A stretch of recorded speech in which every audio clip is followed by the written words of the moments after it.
Shalom, Bapak Ibu saudara sekalian yang saya kasih dalam Tuhan Yesus Kristus.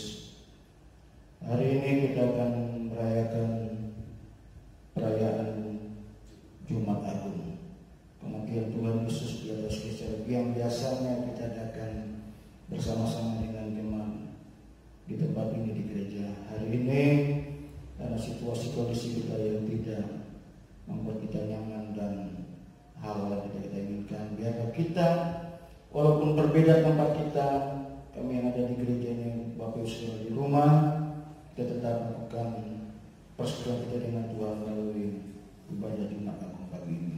Mari sekarang kita berdiri semua Bapak Ibu sekalian yang ada di rumah. Kita akan mulai ibadah kita pada pagi hari ini. Kita akan satu pujian selalu untukmu, selalu untukmu.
Silakan kembali kalau saya dikatakan dengan pujian pengharapanku hanya Yesus saja.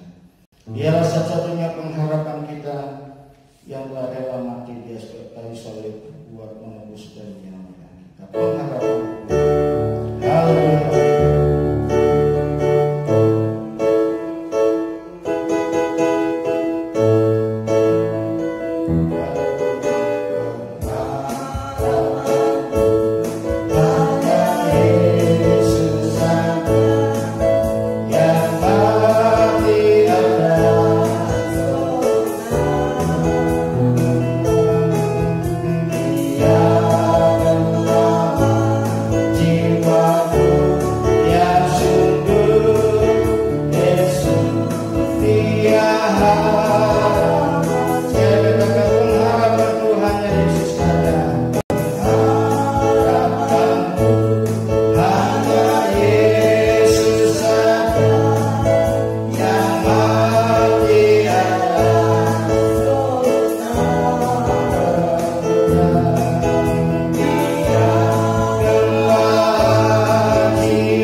siapkan hati kita, pikiran dan jiwa kita untuk menerima firman Tuhan. Mari saudara sebelum kita berdiri, kita bersama mengangkat suatu pujian untuk merenungkan betapa pengorbanan Kristus. Dia rela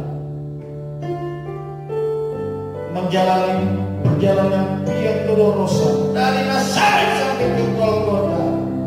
Hanya kesetiaannya buat kita semua umat yang berdosa. Mari kita merenungkan pujian ini sambil dengan semua kita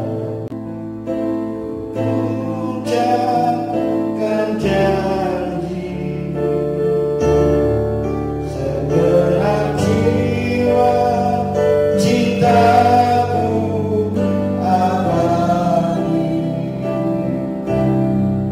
kepadamu, belahan kalbu. Pujaan hati kesayanganku, kemanapun jiwaku ikut serta. Dari Nazaret sampai ke Golgota, setiaku, kesetiaanku, aduh indah di hati Bapa. Bila waktu ini cepat berlalu, bersamamu di awan-awan, ku pandang mesra wajahmu, puaskan kerinduanku. Bila waktu ini cepat berlalu, bila waktu ini cepat berlalu, bersamamu di awan-awan, ku pandang mesra wajahmu, puaskan kerinduanku,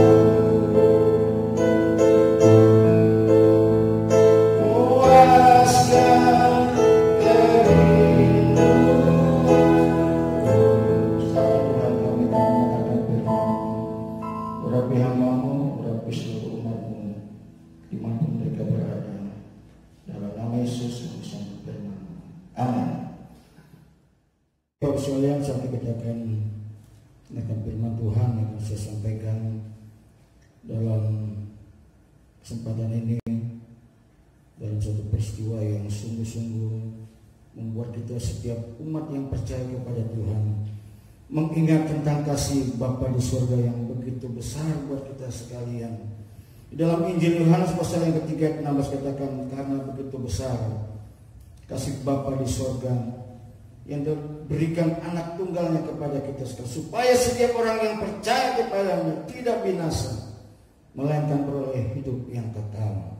Dari salib Kristus ada makna yang kita dapat pelajari. Ada beberapa hal yang Tuhan berikan kepada kita melalui pengorbanannya di atas kayu salib. Lebih lanjut saya sampaikan dalam pembacaan firman Tuhan Galatia pasal pertama ayat yang keempat. Bapak Ibu yang menyiapkan Alkitab masing-masing maupun juga di HP, mari kita bisa buka bersama-sama yang kita baca dalam hati Bapak sekalian, dan saya akan bacakan sendiri di tempat ini. Galatia pasal pertama ayat yang keempat berbunyi demikian, yang telah menyerahkan dirinya karena dosa-dosa kita, untuk melepaskan kita dari dunia jahat yang sekarang ini menurut kehendak Allah dan Bapa kita. Jadi hal ini kita harus memaknai dengan sungguh-sungguh pengertian pengorbanan Kristus di atas kayu salib.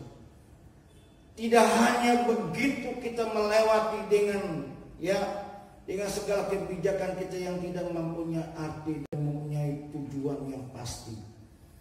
Sesungguhnya makna dari salib Kristus itu dengan jelas bahwa melalui kematiannya ada beberapa hal yang akan kita terima yang telah Allah Bapa di sorga mengorbankan putra tunggalnya di atas kayu salib. Apakah sesungguhnya yang menjadi makna buat kita sekalian melalui salib Kristus? Yang pertama kita memaknai di sini adalah bahwa melalui salib Kristus dia membuka jalan perdamaian antara Allah Bapa dengan manusia. Melalui salib Kristus yang menggambarkan hubungan kita secara vertikal dan horizontal. Perdamaian kita dengan Allah Bapa di surga, damai dengan satu dengan yang lain. Kita pun harus berdamai terhadap sesama kita manusia. Yang kedua, Tuhan akan memberikan kita sejahtera.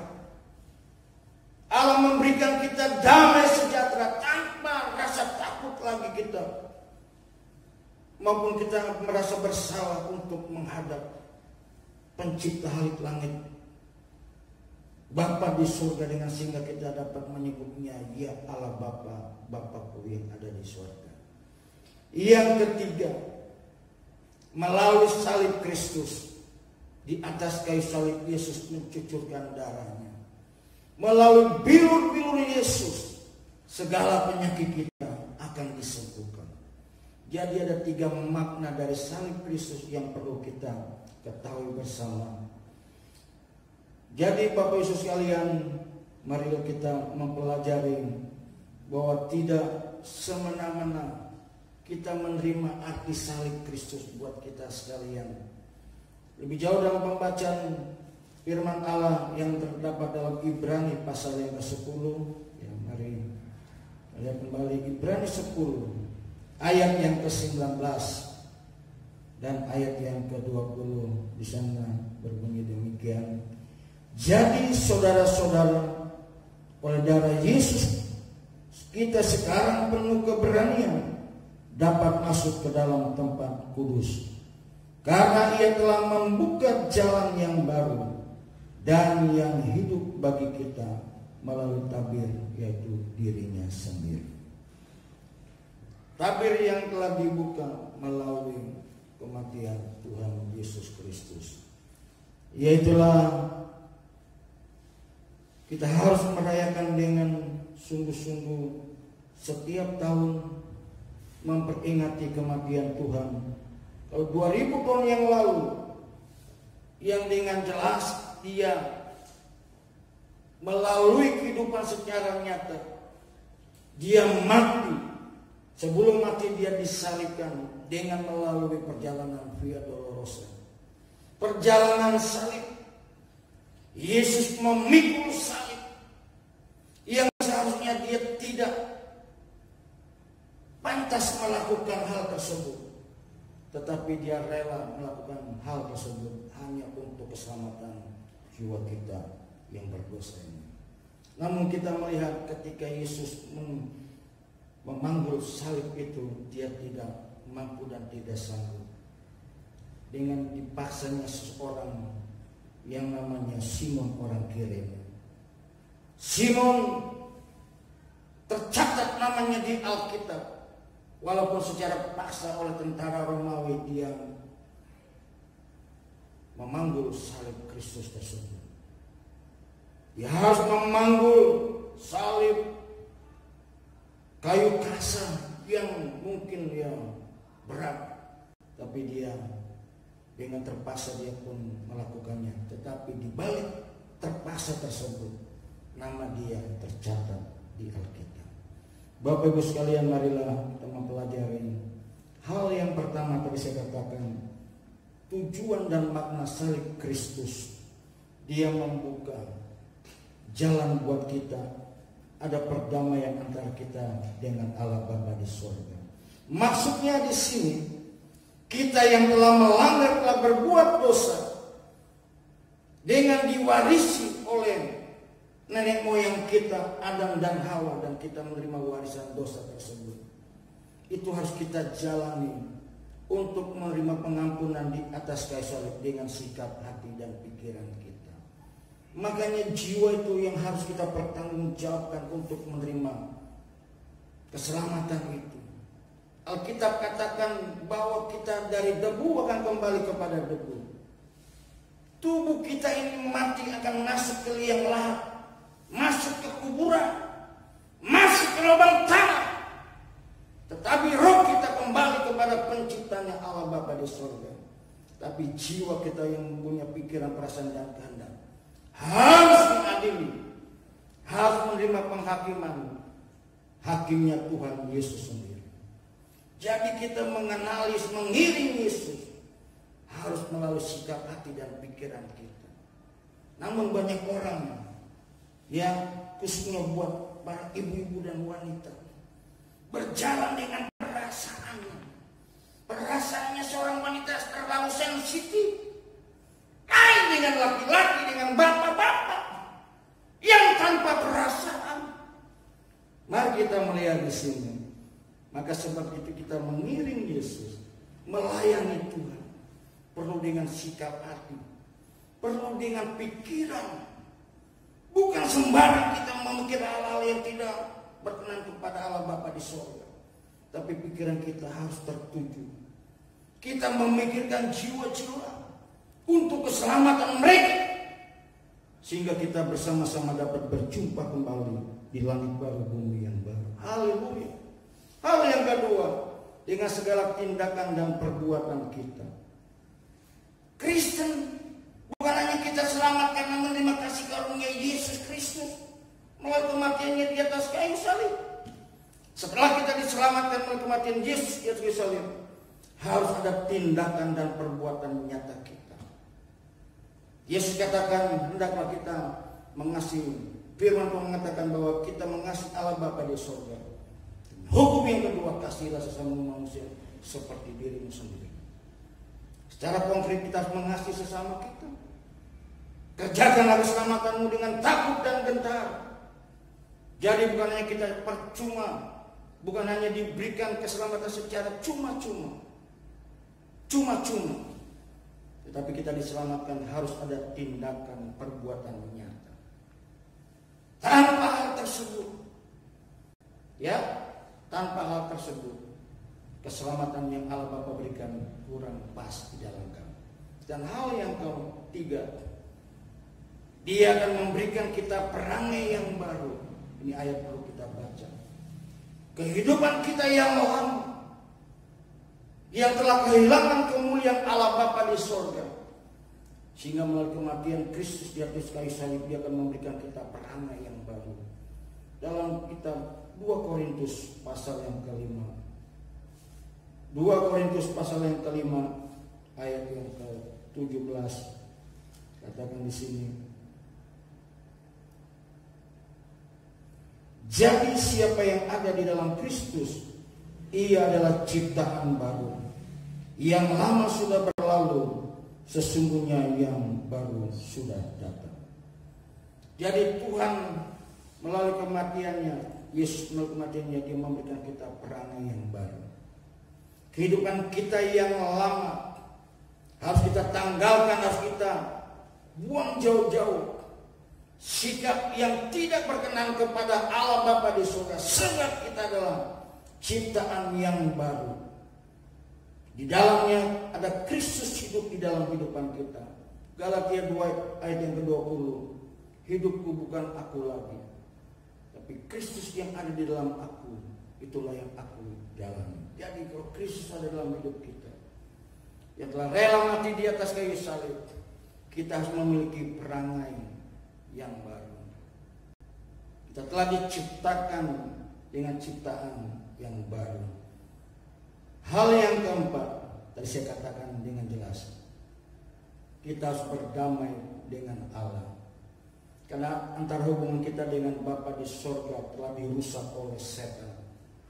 Melalui kehidupan Adam dan Hawa di Taman Eden, begitu kehidupan yang sangat harmonis dengan Allah penciptanya.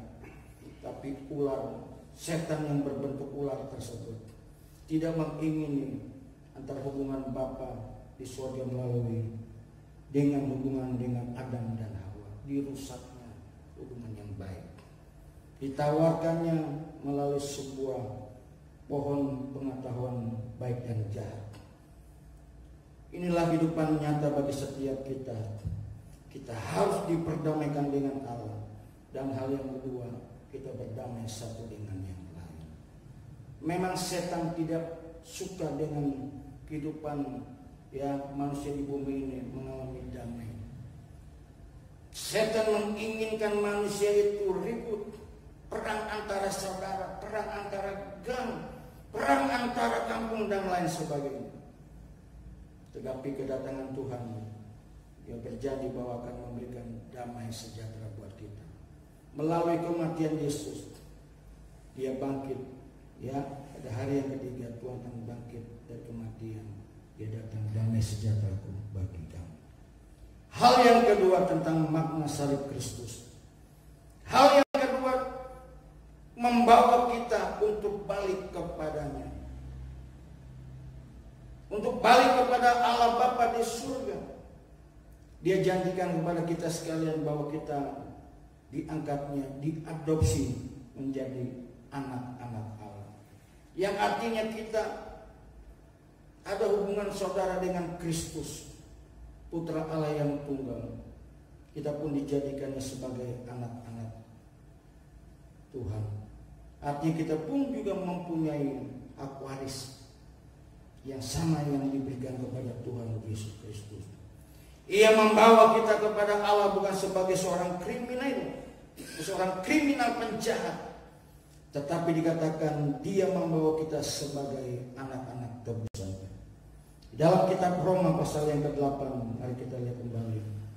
Roma 8 ayat yang ke-29. Dalam ayat ini dikatakan dengan tegas dan jelas. Dalam kitab Roma 8 ayat yang ke-29 berbunyi demikian. Sebab semua orang yang telah dipilihnya dari semula, mereka juga ditentukannya dari semula untuk menjadi serupa dengan gambaran anaknya, supaya anaknya itu menjadi yang sulung di antara banyak saudara. Jadi melalui kematian Kristus di atas kayu salib, supaya kita diingatkan balik, bertobatlah. Kita kembali kepada jalan-jalan yang salah, jalan-jalan yang kepada arah tujuan kita yang tidak jelas ini, sehingga kita mati nanti masuk neraka. Tetapi melalui kematian Kristus kita diingatkan untuk kembali kepada Bapa di surga. Hal yang kedua, Ia membawa kepada pengenalan kita yang benar. Tuhan membawa kita untuk kita mengenal secara benar siapakah Allah itu. Sebab banyak yang menawarkan nama Allah lain. Tetapi melalui kematian Yesus, Dia mengarahkan kita supaya kita mengenal Allah Bapa di surga secara benar. Banyak pengajaran yang sudah tidak benar. Kebenaran dia kebenaran hanya melalui kematian Kristus saja. Kalau ada yang mengajarkan kebenaran tanpa pengorbanan Kristus di kayu salib, itu salah. Jadi ini hal yang sangat perlu kita pahami dengan sungguh-sungguh. Dalam Injil Yohanes pertama ayat yang 18, mari kita melihat di sana. Injil Yohanes pertama ayat yang ke-18 katakan, tidak seorang pun yang pernah melihat Allah, tetapi anak tunggal Allah yang ada di pangkuan Bapa, Dialah yang menyatakannya. Hanya melalui Tuhan Yesus Kristus yang dapat berhadapan dengan Bapanya di surga. Melalui kematian Kristus kita telah diperdamaikan Sehingga kita pun layak.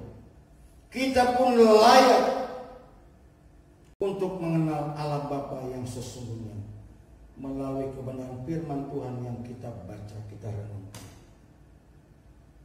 Sehingga kita tidak dapat lagi dimanipulasi maupun juga dengan cara-cara trik-trik dunia yang kita disesatkan. Untuk tujuan kita kembali kepada kebenaran yang secara benar-benar nyatanya benar. Kembali kepada Allah Bapa di surga.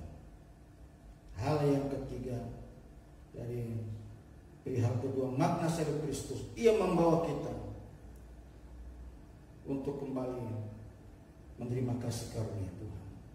Yang ketiga, dia membawa kita ke dalam kasih karunia Allah, supaya dengan jelas kita percaya, karena kasih karunia Tuhan itulah yang memberikan kita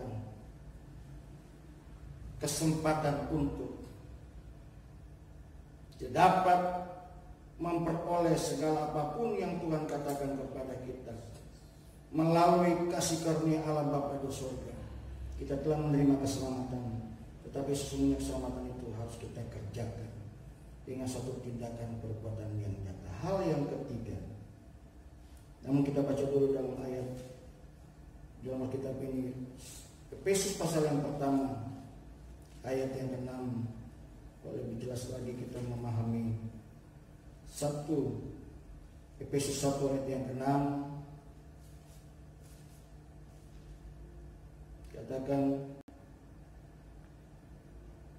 supaya terpujilah kasih karunia-Nya yang mulia, yang dikaruniakannya kepada kita di dalam Dia yang dikasihinya.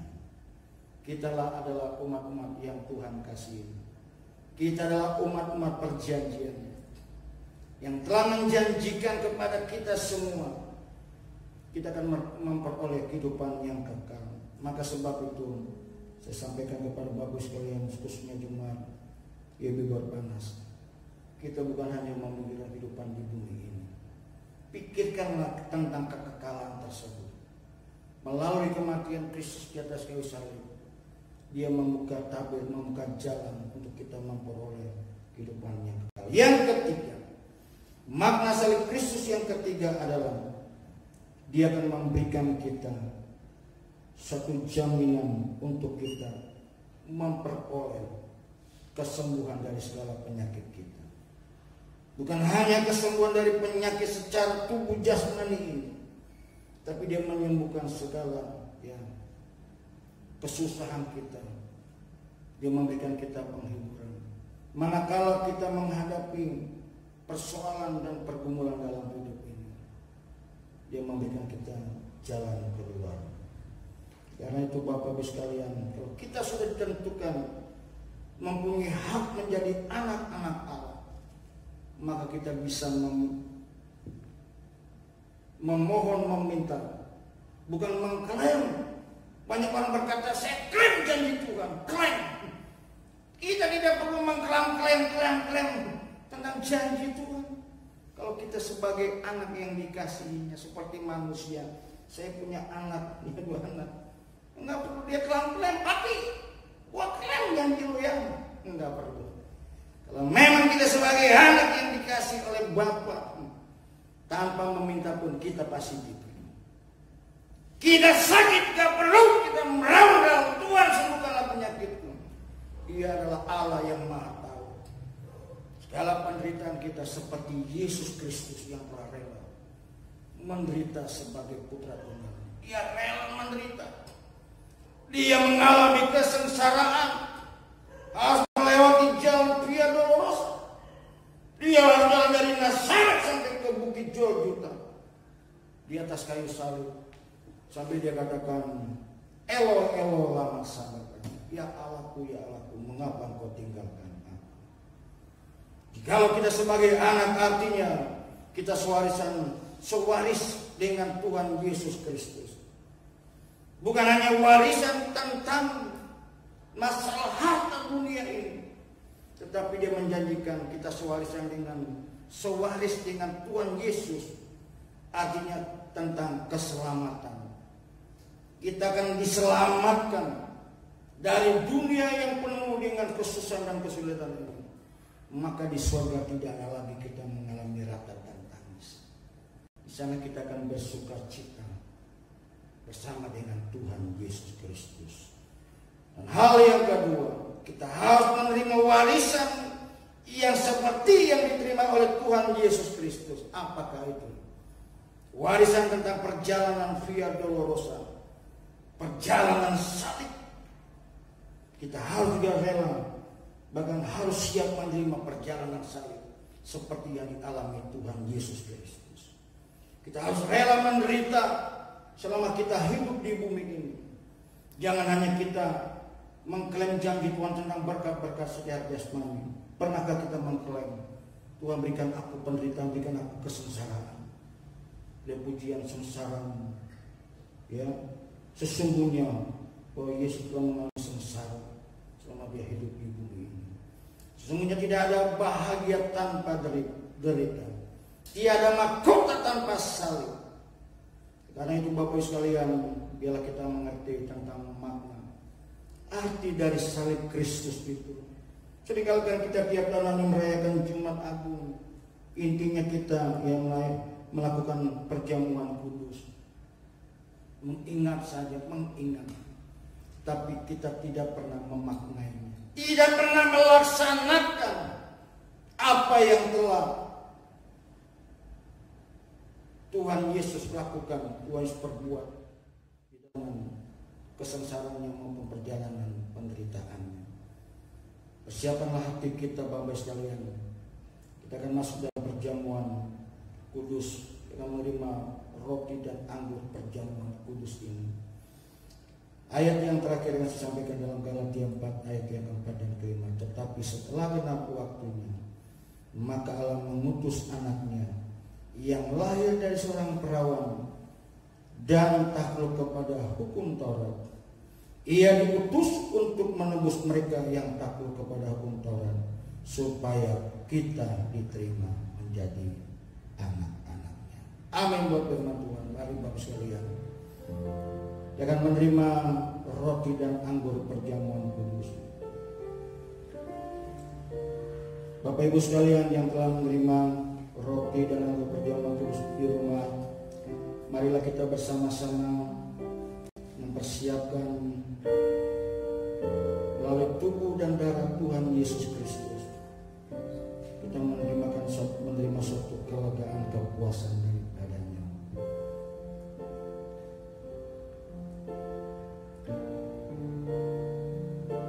Namun sebelum Bapak Ibu makan dan minum roti dan anggur perjamuan kudus ini, kita akan mendengarkan firman Tuhan kembali. Mari kita angkat suatu pujian yang berkata, salibnya, salib. Haleluya. Salibnya, salibnya serta mulia.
Kudus yang ada di tangan kami ini Tuhan, bukan hanya sebagai roti dan anggur perjamuan kudus, tapi Tuhan kami mengingat cinta-Mu melalui tubuh dan darah-Mu Tuhan yang telah dicabik-cabik, melalui Tuhan tubuh-Mu mengeluarkan darah, kaki-Mu Tuhan, tangan yang berlubang paku, lambung-Mu ditikam Tuhan, mengeluarkan air dan darah. Ini bukan bukti nyata kasih-Mu ya Bapa yang begitu besar, melalui pengorbanan Kristus di atas kayu salib, untuk menebus setiap dosa-dosa kami, segala pelanggaran jahat yang telah kami perbuat. Bahkan Kau mengatakan dengan bilur-bilur Tuhan Yesus, segala penyakit kami telah disembuhkan. Terima kasih Tuhan, Kau akan melaksanakan sakramen perjamuan kudus ini dalam nama Bapa, Putra dan Roh Kudus. Dalam nama Tuhan Yesus Kristus kami berdoa. Haleluya. Amin. Mari Bapak sekalian, angkatlah roti dan anggur perjamuan kudus ini di tangan kanan dan tangan kiri kita lebih tinggi dari kepala. Sebelum kita makan dan minum roti dan anggur perjamuan kudus ini, mari kita dengarkan firman Tuhan.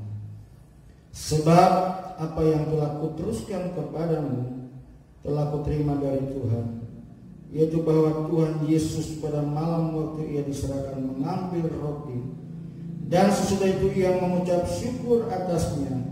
Ia memecah-mecahkannya dan berkata, inilah tubuhku yang diserahkan bagi kamu. Perbuatlah ini menjadi peringatan akan aku. Percayakah kita bahwa roti perjamuan kudus ini adalah benar-benar tubuh Tuhan Yesus? Amin. Kita katakan amin. Mari kita makan dalam nama Yesus.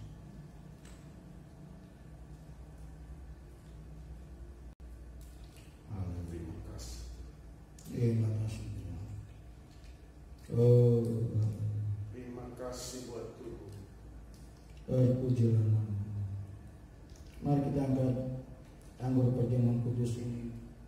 Tangan kanan kita lebih tinggi daripada kepala kita. Kembali dengarkanlah firman Tuhan. Demikian juga Ia mengambil cawan sesudah memakan lalu berkata, cawan ini adalah perjanjian baru yang dimeteraikan oleh darahku. Perbuatlah ini setiap kali kamu meminumnya menjadi peringatan akan aku. Sebab setiap kali kamu makan roti ini dan minum cawan ini, kamu memberitakan kematian Tuhan sampai Ia datang. Percayakah kita bahwa anggur perjamuan kudus ini adalah darah Tuhan Yesus? Amin. Mari kita minum dalam nama Yesus.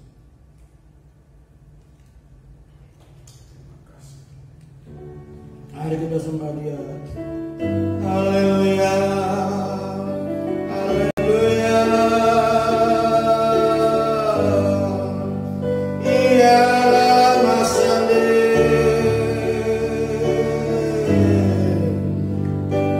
Haleluya.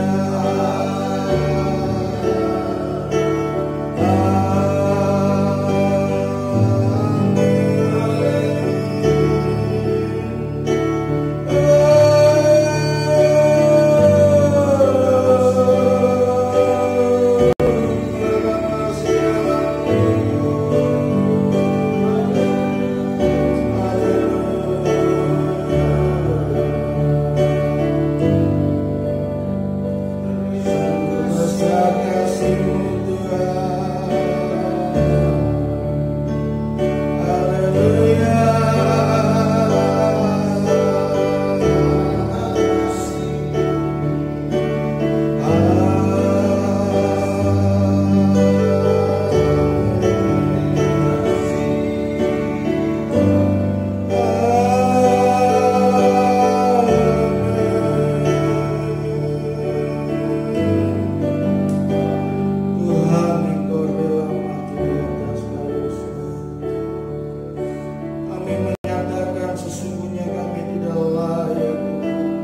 percaya kepadanya, percaya kepada Kristus sebagai Tuhan dan Juru Selamat kami, maka kami akan memperoleh kehidupan yang kekal, yang tidak dapat dan tidak bisa diberikan oleh manusia di bumi melalui kasih Bapa di surga. Kiranya ya Tuhan, dengan firman-Mu, melalui perjamuan kudus yang telah kami lakukan dengan tubuh dan darah, roti dan anggur perjamuan kudus yang melambangkan tubuh dan darah Tuhan Yesus Kristus, yang telah membuka tabir keselamatan buat kami Tuhan. Dosa-dosa kami diampuni. Kami tentu menerima janji untuk memperoleh kehidupan yang kekal. Bukan itu saja Tuhan, segala penyakit kami melalui bilur-bilur Kristus telah disembuhkan. Hamba berdoa kiranya Tuhan buat seluruh jemaat-Mu yang ada di GB Korban. Mungkin ada yang mengalami sakit Tuhan. Hamba berdoa bagi Ibu Ruti yang masih terbaring di rumah sakit kota. Dalam nama Yesus Kristus, Engkau sembuhkan dia. Berikan dia kesembuhan Tuhan. Dan dia bisa mengucap syukur kepada-Mu bahwa Tuhan begitu baik, sangat baik kepadanya. Berkati kepuasan keangguan Tuhan. Dan buat anak-anaknya, mantu dan cucunya Tuhan, bahwa dia percaya kuasa Yesus Kristus sungguh dahsyat dan sungguh luar biasa. Mereka berdoa Tuhan khususnya buat keluarga Bapak Baharmio Tuhan. Memberikan dia penghiburan Tuhan, memberikan kekuatan, memberikan Tuhan haleluya Tuhan, tetap imannya kepada-Mu. Buat anak-anaknya, mantu dan cucu, semua seluruh keluarga besar, ini keluarga Bapak Baharmio Tuhan. Juga Tuhan buat keluarga Paul juga Tuhan juga buat keluarga Mayoko Tuhan yang ada di Amerika Tuhan. Berikan mereka semua penghiburan melalui kuasa Roh Kudus Tuhan.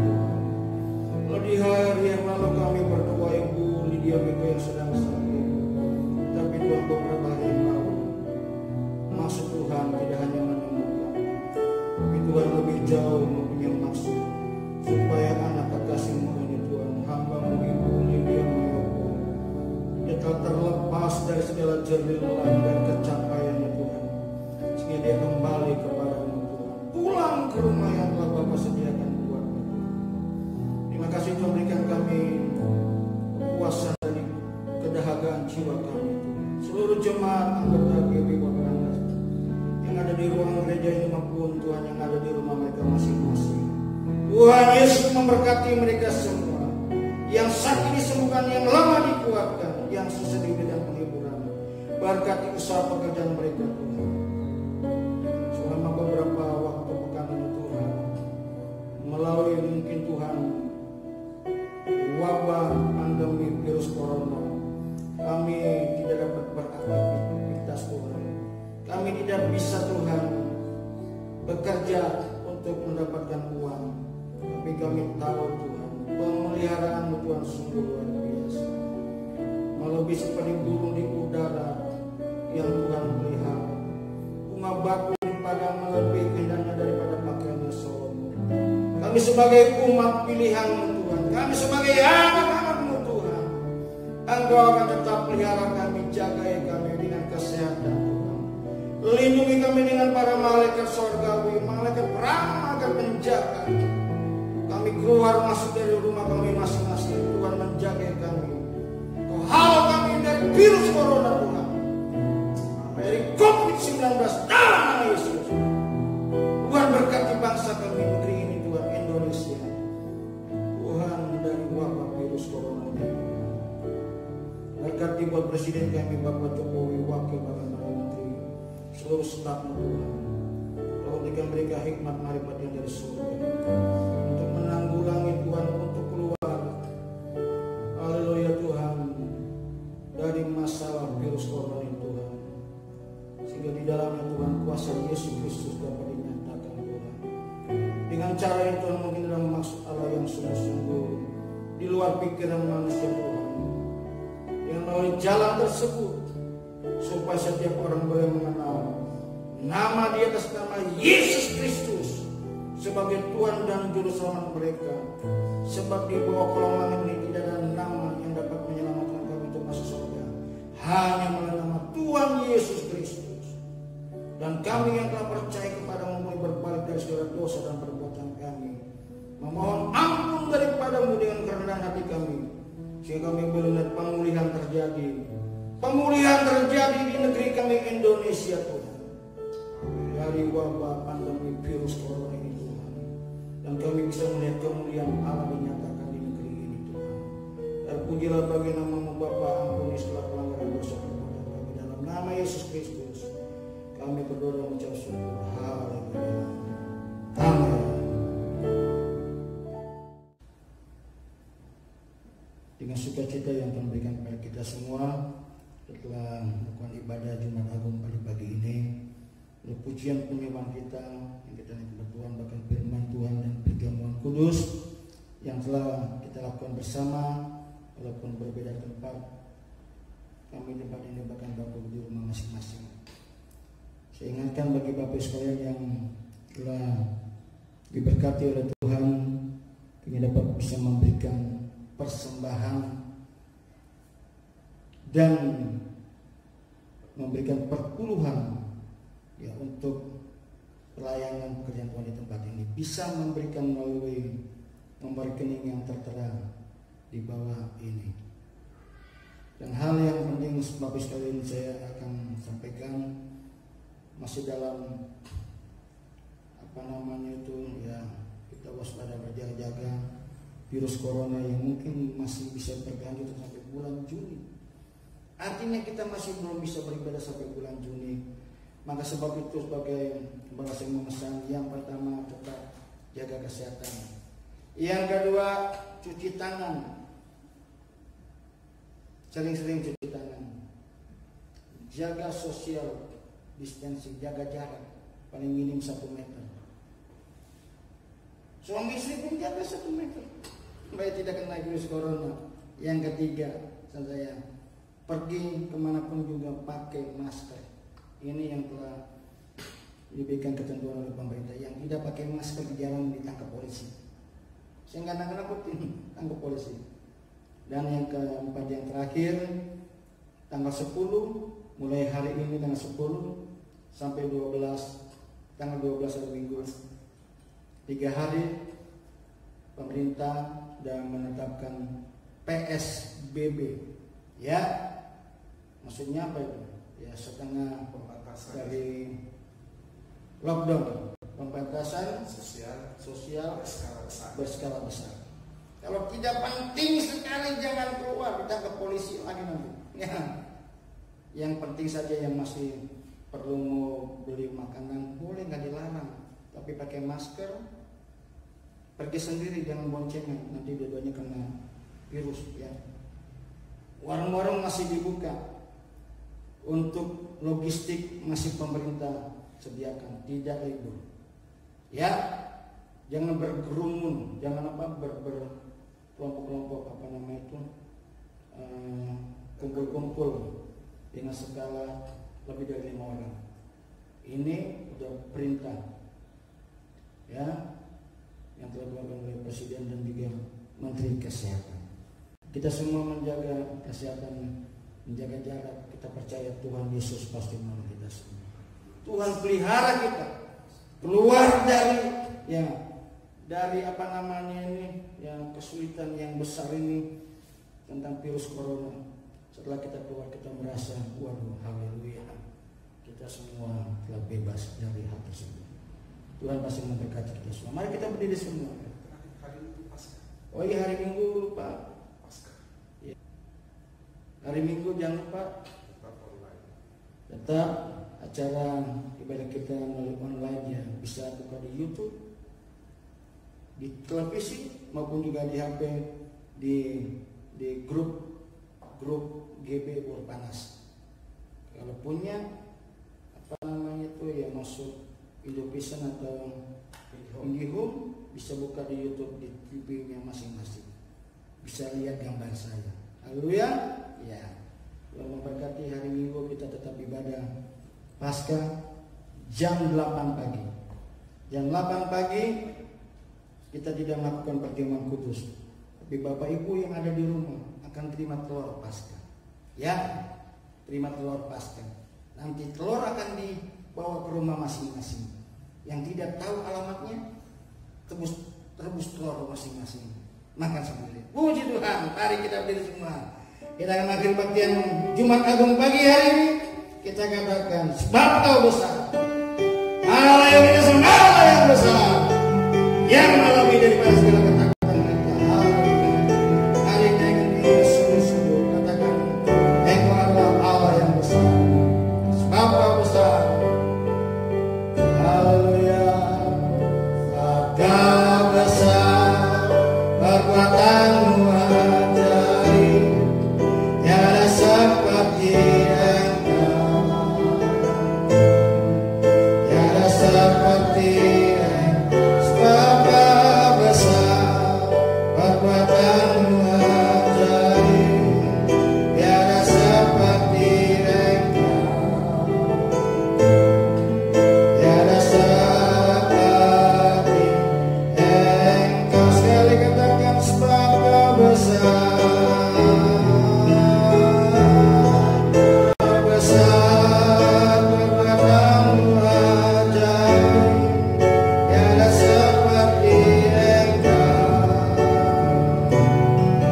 tiada seperti Engkau.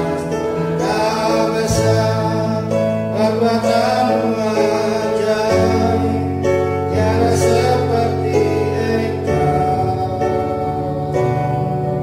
tiada seperti Engkau, tiada seperti, tiada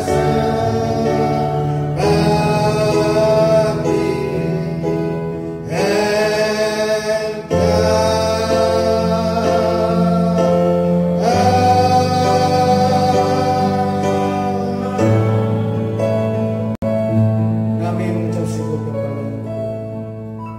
Kami mengakui tidak ada Allah yang sama seperti-Mu. Di dalam nama Tuhan Yesus Kristus, kami percaya melalui ibadah Jumat Agung ini kami diberkati secara rohani bahkan secara jasmani. Sekalipun Tuhan kami tidak mempunyai apa-apa, tapi janji Bapa di surga, kami akan menerima hidup yang kekal bersama dengan Tuhan Yesus Kristus di langit baru bumi yang baru. Terima kasih Tuhan, melalui pengorbanan Kristus di atas kayu salib, supaya kami boleh memaknainya Tuhan. Kami telah diperdamaikan melalui salib Yesus, diperdamaikan dengan Allah Bapa di surga, diperdamaikan sesama kami manusia. Terima kasih Bapa di surga. Memberkati kami semua, seluruh anggota Jemaat GB Borpanas, semua pelayan-pelayan Tuhan yang ada di bab ini, hamba yang firman Tuhan, singgah maupun pemain musik baik-baik. Berkati kami semua Tuhan, di dalamnya Tuhan, hanya untuk hormat dan kemuliaan bagi nama-Mu saja. Dan boleh Tuhan ngasih ibadah kami dengan rasa ucapan syukur kepada-Mu. Karena itu Bapak sekalian, arahkanlah hatimu. Terimalah segala berkat, anugerah dari Bapa di sorga, cinta kasih dalam Tuhan Yesus Kristus, di dalam pimpinan penyertaan Roh Kudus, mulai hari ini sampai selama-lamanya. Yang percaya katakan amin.